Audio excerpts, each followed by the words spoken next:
Tali, the floor is all yours for the next 40 minutes. Thank you so much. Thank you. Wow. It's just nothing like building up the tension that my legs are shaking now. Uh, I was texting my sweet friend Cindy from Atlanta. I said, Cindy, I'm never nervous about speaking, but boy, there are some heavy hitters here tonight. And I don't know. I think I have back pain. I'm gonna go lay down. Anyways, thank you, Eric, for asking me. Thank you, everybody, for being here. This is a loving crowd, and there's no reason to be nervous since I've had a spiritual experience, many of them, and a spiritual awakening as a result of the steps of this, of falling in love and working the steps as they are outlined for us in the Big Book of Alcoholics Anonymous. Now, don't let that opening fool you. Many years, I was one of the people that know this book very, very well. And I was told by someone I really respect that there are cemeteries full of people that know the Big Book very well.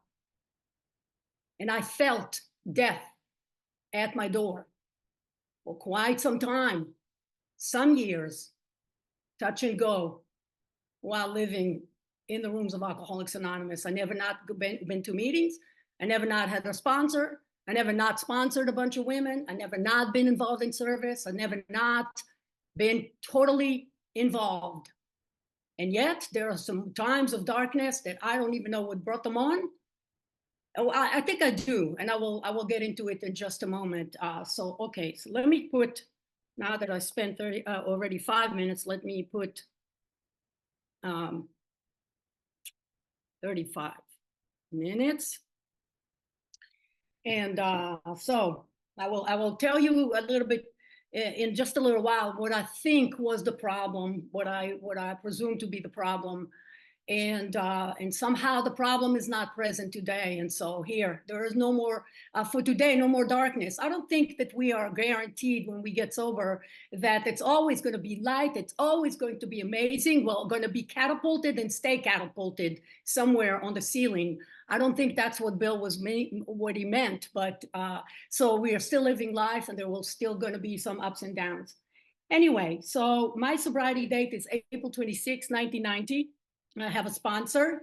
Excuse me. I have a sponsor, and I sponsor a bunch of women. They sponsor other women, and then we are on a journey of continuing to grow along spiritual line as we're here. I'll tell you a little bit about my before I came to what I was like, what happened to me since the journey of Alcoholics Anonymous, and what does my life look like today? What do I look like today with having had a spiritual awakening as a result of these steps? I am from Israel. I'm the youngest of three. I grew up in a house full of chaos, a lot of violence. I was beaten. I had some things that should not happen to little girls happen to me. As a child, I asked my mom to rescue me, and my mom just pulled her hair out like it was about her. And I guess she felt her inadequacy when I reached out for help, and help that did not come. And somehow the feeling that I got, or the message that I got, is that help is never coming, that I am not worth rescuing. And whatever happened to me, I must have started it because I was annoying, or because I was whatever it was. I don't know any child that brings upon them any type of stuff like that, but nonetheless, this is the message. Whether the message was directly conveyed to me, or that's what I got, because I now know that my hearing is not always accurate to what is said. My seeing is not always accurate. My alcoholism is involved everywhere, and depending on how much I invested in of that day into my prayer, meditation, into connecting with my God, because today I know that the single most important thing in my life is not only having acquired, but deepening my connection and my relationship with my God. Somehow, over the years, I thought, but living, what I, in retrospect, look back at what was happening with me at those dark times, is because I thought that the most important thing was what I've acquired as a result of, that became living in the third dimension of existence. I got myself sober. I got myself out of the gutter. I got myself out of there to here, and I didn't think that this is what I was saying, but obviously the proof was how I was living my life. The way I was living my life seemed to have been like, okay, I got this. So anyway, so like I said, this is how I grew up. I picked up my first drink at the age of 15. At that same time, after having had the tough life that I thought that I had, I decided high school was no longer an important part of my life. I wasn't interested in what they had to offer there, and I just decided to leave high school. So I left high school in the 9th or 10th grade, and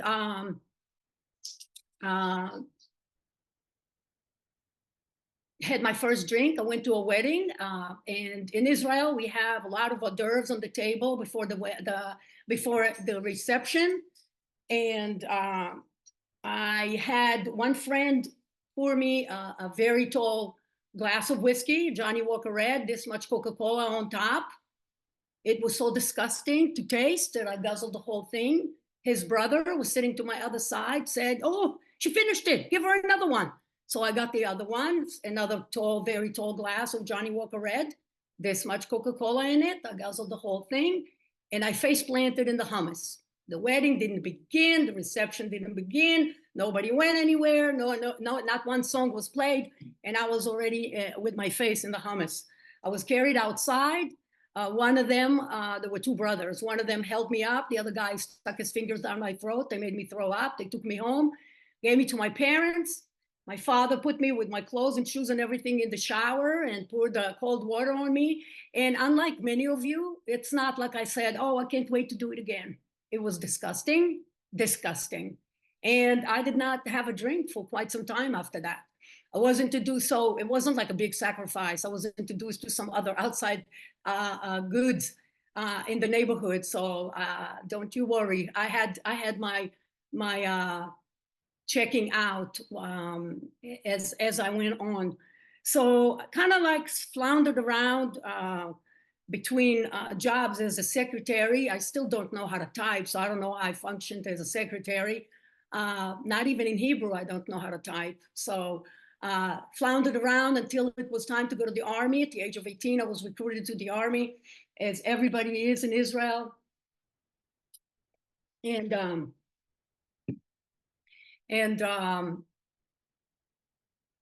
they stuck me in a profession I was not too excited about. And after some time, after about a year into it, I asked my boyfriend at the time to please marry me so I could get out of the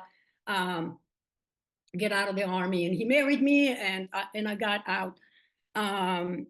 So I found a job at a private membership nightclub in Tel Aviv.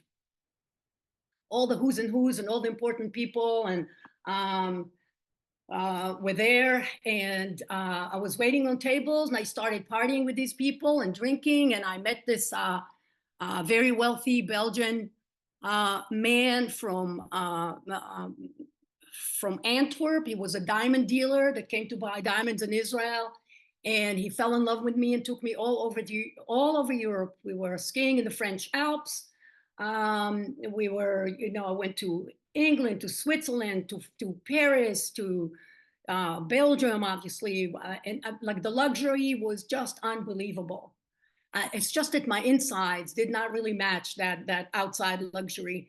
And soon thereafter, while we were skiing in the French Alps, I had some of my behavior I exhibited some of this unsavory behavior, and he put me on an airplane the next day, never to talk to me again. Basically, I cheated on him with a ski instructor. He did not take very favorably to that. To be embarrassed as the respectable, wealthy man that he was really such a sweet gentleman.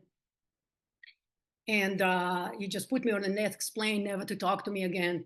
I went back with my tail between my legs as one more consequence to my drinking and my behavior, back to that nightclub. And as it were over there, I was continuing to wait on tables and feeling like I was one of the people that frequented this club. I waited tables on Brooke Shields and her entourage, Grace Jones, Julio Iglesias, and I felt like I was one of them. The only thing is that I was not my family, not myself, and that was like a far stretch for me to assume I was one of them. But the delusion that alcohol gave me and living the alcoholic lifestyle, that's what it gave me. And alcoholism started to catch up to me. So that I was working at this nightclub and more alcohol, more outside goods, and life had become pretty difficult for me. I divorced that young man that helped me be out of the army. Well, that was before Europe, and then life started to catch up to me, like I said, with drinking and drugging to a point where I thought, well, Tel Aviv was the problem. Yeah, definitely. Israel is a problem. Tel Aviv is a really too much of a place for me. So I decided what I was going to do. My mom left the country. She moved to New York. And so I was going to move after her. I moved to New York. And within 2 weeks, I met husband number 2. Yours truly introduced me to better drugs, better alcohol every day. It was amazing. Within 2 weeks, I was driving a Mercedes from the time I met him. And it was just fantastic. I just was in love, head over heels.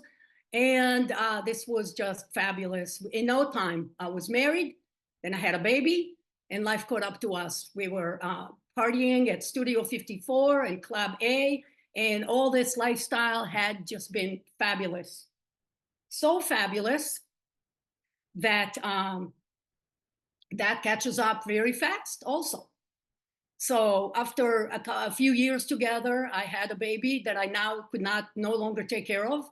I was barely getting up in the morning because I was up all night drinking and drugging, and it became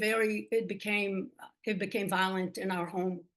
And so again, since geography was the thing to do, I took the baby and I ran away, and I went back to my mom just a few blocks away. And my mom was just, oh, good riddance. He was the problem, definitely. He introduced you to that cocaine thing. That's the problem. And I agreed with her. And it was him who was the problem. Cocaine was the problem. Alcohol was the problem. I had nothing to do with it. I was just a victim of those circumstances. And what happened for me, lucky for me, and my mom started attending Al-Anon, and these people have all kinds of suggestions in their program. One of their suggestions was throw her out. And so I had a message for her to take back to Al-Anon. I said, when you go back there, you tell these people that it might work with all those Gentiles. The Jewish people don't ever throw their kids out. You go back and you tell them that that's not going to happen in this home. And she stood there looking at me with tears streaming down her face. She already experienced my physical violence. She already experienced my disappearing for 2 and 3 and 4 days in a row. I was not coming home. She was working at Simon & Schuster Publishing in Manhattan, and she had to show up with a 2-year-old to work or call in sick. Day in and day out, this was the deal with us. I was not going anywhere, and I was not getting I could not live. I could not function. I could not do what was expected of me as a mom. And when she started threatening me that this was what was to follow, I started attending AA. And I heard all kinds of things that really are not in the big book. This is a selfish program. Look to your left, look to your right. Most of you won't make it. Do you want to be the one to make it? Just don't pick up no matter what. No matter what, don't pick up. So this is not a selfish program. It's nowhere in the big book. In fact, on page 15, it says, 14 on the bottom, for if an alcoholic failed to perfect and enlarge his spiritual life through work and self-sacrifice to others, he could not survive the certain trial and low spots ahead. On page 19, it says, 20 actually on top, it says, our very lives as ex-problem drinkers depend upon our constant thought of others and how we may help meet their needs. So that's not a selfish program. Absolutely not a selfish program. don't drink no matter what. If I could not drink no matter what, I would not be here. And if it was only about don't drink, we would just not drink. What happens to an alcoholic is when we stop drinking, when alcohol goes away, problems intensify. Actually, things get a lot worse. And that's what happened. That's what happened to a lot of people that I see all around me. So also, the way my alcoholism progressed is described on page 21 of the paragraph that says, what about the real alcoholic? He may start off as a moderate drinker. He may or may not become a continuous hard drinker. But at some stage of his drinking career, he begins to lose all control of his liquor consumption. So even though that might not have started for me or for you on day 1 or day 2 or year 3, over the years had progressed to a point where I lost all control of my liquor consumption. And what makes me an alcoholic? Once I start to drink, I can't control the amount I take.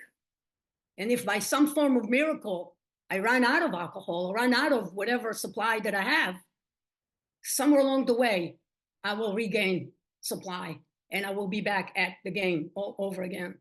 So you could find it on page 44. The first paragraph talks about if, when you honestly want to, you find you cannot quit entirely, meaning don't quit now and come back to it 2 years from now or 2 months from now. Or if when drinking, you have little control over the amount you take, you're probably alcoholic. So what happened to me is that I did what I heard, you know, meeting makers make it. I was not making it. I was going to meetings and I was drinking after the meetings. Somewhere along the way, April 25th, 1990, I'm not going to get into too much of more of a story because I have 20 minutes to go and I do want to talk about what happened since the years that I've been here. And when April 25th, 1990, when I went to meet a friend of mine down the block from us in New York, and I compromised myself one more time. He didn't rape me, he didn't rob me, he didn't touch me, he didn't do anything. It's just I was demoralized one more time. I was demoralized. And my soul left my body. That was spiritual experience of the biggest magnitude that for some reason, many years while in Alcoholics Anonymous, I didn't attribute it to a spiritual experience. I thought I lost my mind. And I might have. I probably did lose my mind. I was hanging on the ceiling and I was looking down and I saw myself sitting on the floor and drinking. I guzzled the whole bottle of tequila and I did not get a buzz. I did not even get lightheaded, like nothing. I was snorting. I was doing tons of cocaine. I was snorting. I was sniffing. I was smoking cigarettes. I was just popping anything I possibly could. And I was not high and I was not drunk. This is after months of the circular door in Alcoholics Anonymous. Meeting makers make it. Don't drink and go to meetings. And that was not working for me. And that night, when I was hanging off the ceiling, and I somehow, that same power that put me on the ceiling took me down, got me on my feet, and I left, and I ran home. I sprinted home. The whole way home, I prayed to God, please take me, please kill me. I can't do this another day. I'm done. I can't take care of my child. He's 4 years old. I'm done. Please kill me. I can't do this another day. And I went to sleep and I woke up in the morning and I was so angry and I was so desperate and I was so hopeless. And this girl that I've seen at the meeting that I just one more person that I argued with those few months that I was attending meetings, she called me up at like 10 a.m. and told me, meet me at the meeting at 6 o'clock. I said, I'm not going to the meetings anymore. This is nonsense. It's not working for me. And she said, when are you going to stop arguing? Meet me there. So I stopped right there and I showed up and I met her and she just had me set up about 300 chairs. The next evening on Friday, I went to a different meeting and she had me set up another 300 chairs over there. And every time I wanted to talk to her and tell her about all my big problems, she didn't want to hear any of that. She walked away from me and just said, follow me. And she had me set up more chairs. And then she graduated me to setting up the cookies. And then she graduated me to setting up the coffee. And then she graduated me. I got the commitment on Saturday morning to go buy the bagels. That was a huge honor. I got to pick the kind of bagels I want for the meeting. We had a bagel meeting, as Bill sees it meeting, and that's basically how she got me following. This girl got me to follow her around. So before I knew it, I had 2 weeks, which is the longest I've ever gotten. Before I knew it, I had a month. Before I knew it, I had 90 days. And I was absolutely, I couldn't believe it. I couldn't believe it. Who could get 90 days? If you could get 90 days, now that is God right there in the rooms of Alcoholics Anonymous. My father said there was no God. When I was in Israel, when I was talking to my parents about let's do the Sabbath candles like the neighbors, my father just had this roaring laughter. There is no God. What are you talking about? So I thought I was screwed when I came to AA, and you guys told me no human power can relieve your alcoholism, but God could and would if you were sought. But I said, but there is no God. Who's going to take care of me? Who's going to be what's going to stand between me and the next drink? And they said, just believe in something higher, bigger, stronger than yourself. Start with the group maybe being this power. And I started with the group, and I started with believing in you people. And my sponsor one time saw it in my eyes, and she said, Tali, even if I babysat you tonight and the next night and the next night, somewhere along the way, I am that human power. You are going to have to go home and establish your own power, a relationship with your own power. You're going to have to invest in this relationship. You're going to have to fall in love with this God, and you're going to have this God who's already in love with you. You're going to allow this God all the way in. So I had a year, and at that point I thought, if I have a year, this is unheard of. I started attending school. And this is what comes back to what I told you in the beginning, that I was the power. So I started attending school, and I got a GED, and that was amazing. What a victory that is. And then I got a 2-year degree as a substance abuse counselor, and I graduated with honors, and then I was on a full scholarship. Amazing. First person in my family to even finish high school was me and my little GED, and then a 2-year degree. And then I went to Hunter College in New York, and I got a bachelor's in sociology and psychology, and graduated with honors. And then I moved down to Atlanta in 1996 to go to chiropractic school, and I graduated with a doctorate degree. Not so much honors, but I'm a doctor, and it doesn't matter. When I struggled academically at the end of the chiropractic school, a friend of mine said, no patient is going to come to you and ask you, what was your GPA? They're going to say, hey, doctor, can you help me? And I was like, yes, okay. So at 22 years, I could recite the book cover to cover. I teach people the big book. I had 10, 12 sponsees at any given time. I had a big book study at my house, and I had a gun in my hand, and I was going to put it in my mouth. And I could not tell you why. I see Tyler, shaking your head, and nodding, not shaking, but I was like, I could not tell you why.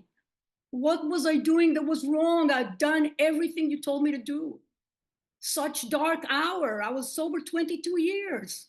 I bought the house. I bought the car. I opened a clinic. I was seeing patients. I'm like, everything that you finally would approve of me and love me. What happened? I had no idea what was happening. And lucky for me, by some chain of circumstances, Katie Parker in Texas got a hold of me and sponsored me and saved my life, took me back to the big book, and showed me all the holes in my program. Step 3 was totally lacking. 2 was limping at best. 3, I had no idea anything about 3, because I thought, this is what I heard. Don't worry about it. It's just a decision. Get on your knees, say the third step prayer, and you're good to go. Oh my God, please don't say this to anybody. There is a far cry between say the third step prayer and you're good to go to the alcoholic is an extreme example of self-will run riot, comma, though he usually doesn't think so. That I'm almost always in collision with something or somebody, even though my motives are good. This is my litmus test. If I'm in collision, I'm in untreated alcoholism. For me, this is the equal sign. This is where I know I am. I know I am off the deep end if I'm going in that direction. If I'm arguing in my mind or in person, I know that this is where I'm headed. There are so many things between pages 60 and 63 that I was totally unaware of. So many ways in which the book tells us that we have let me just say probably the most profound thing before I get to step 3. When I finally was able, nobody ever was able to tell me where to find step 2 in the big book. Yeah, we know about the we agnostic, obviously. I could read it back and forth, front to back, and there are a couple of paragraphs on page 55 that absolutely saved my life, that I got to, actually, we were fooling ourselves. So deep down, in every man, woman, and child, and when I read it about, I don't know, maybe 10 years ago, I was like, oh my God, I'm that child. When I came to my dad and I said, why can't we do the Sabbath candles? Here I was, the child. The big book literally mentions me. Deep down in every man, woman, and child is the fundamental idea of God. It may be obscured by pomp, maybe obscured by calamity, by pomp, by worship of other things. But it is there. It is there. And I was like, where was I when they were giving out this chapter? When they were showing actually how to work it?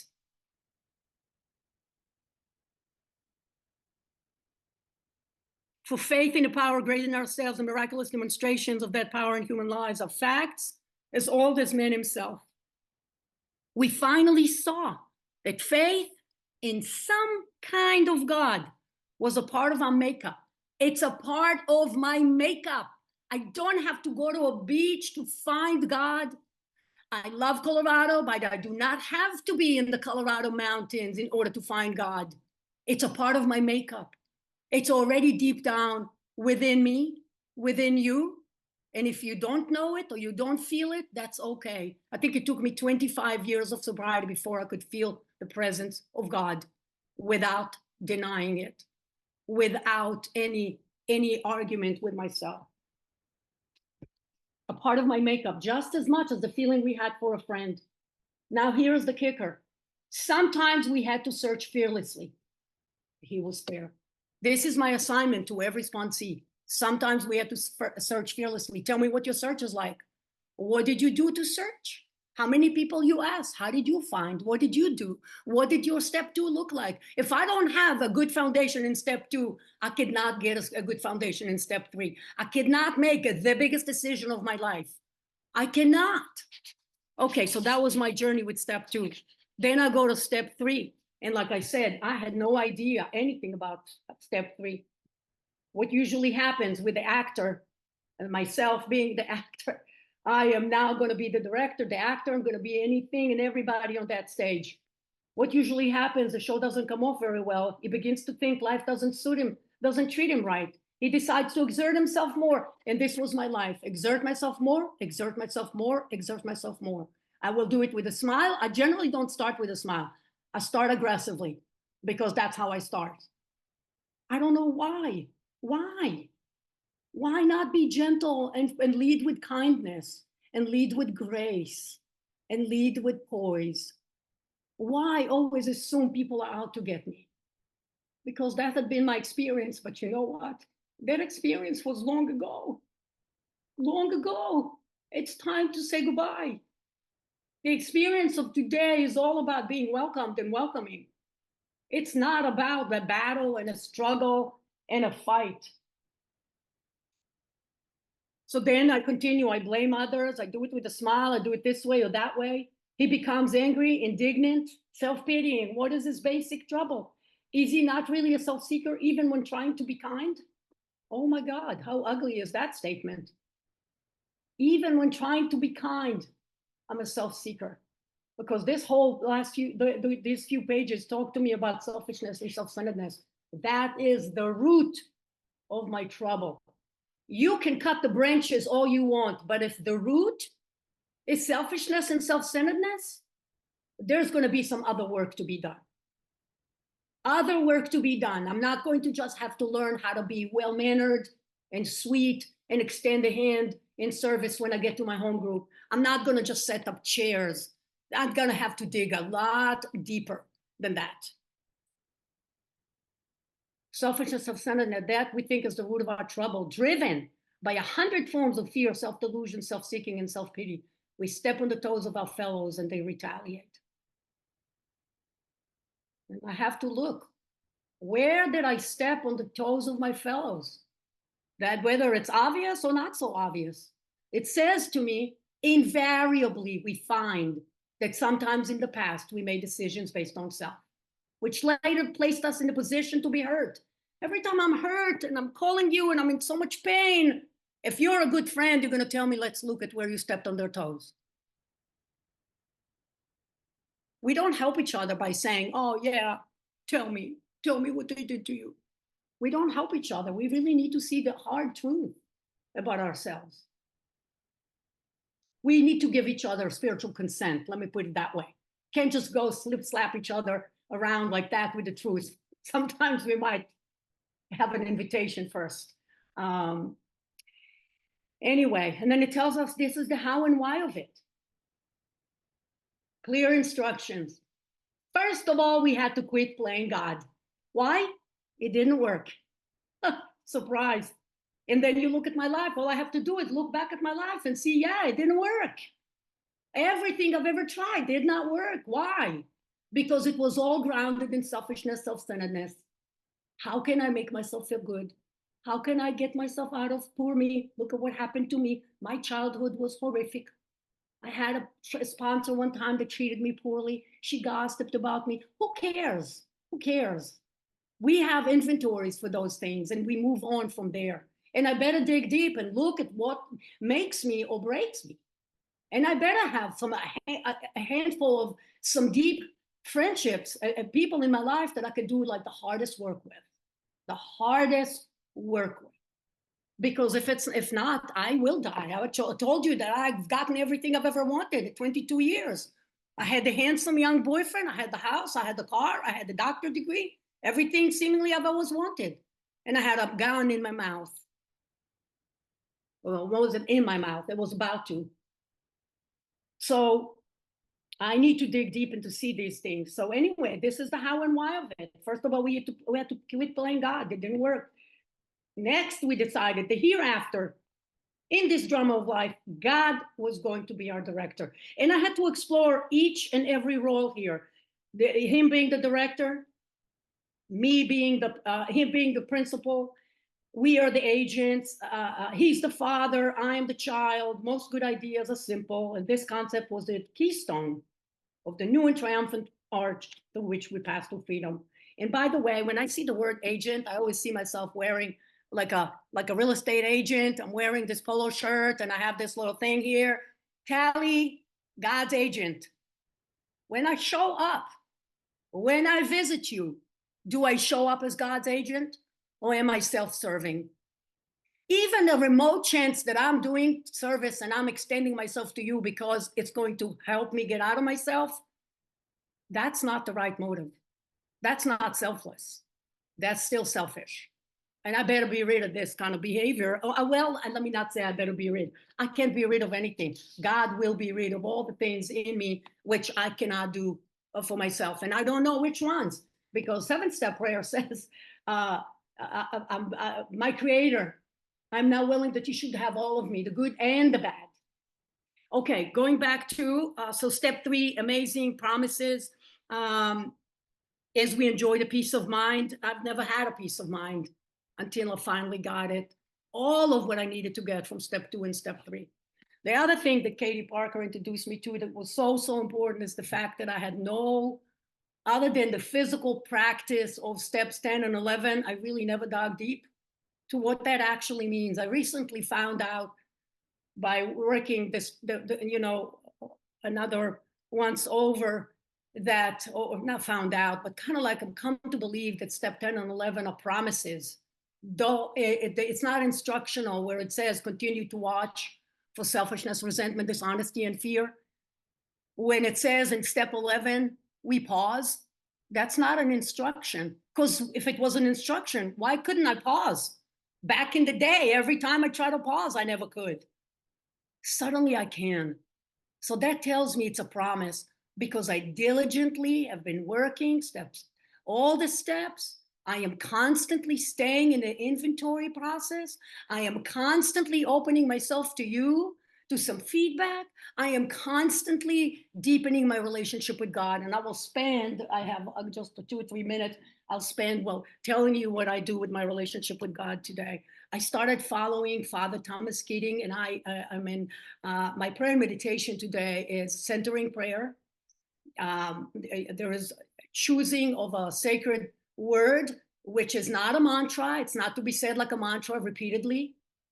It's all about deepening a relationship with God. It's really cultivating and deepening a relationship with God. It's learning to listen to God.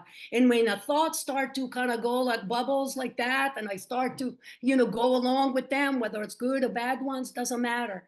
I'm reminded, and I could say Abba, I could say Amen, I could say whatever sacred word is my choice.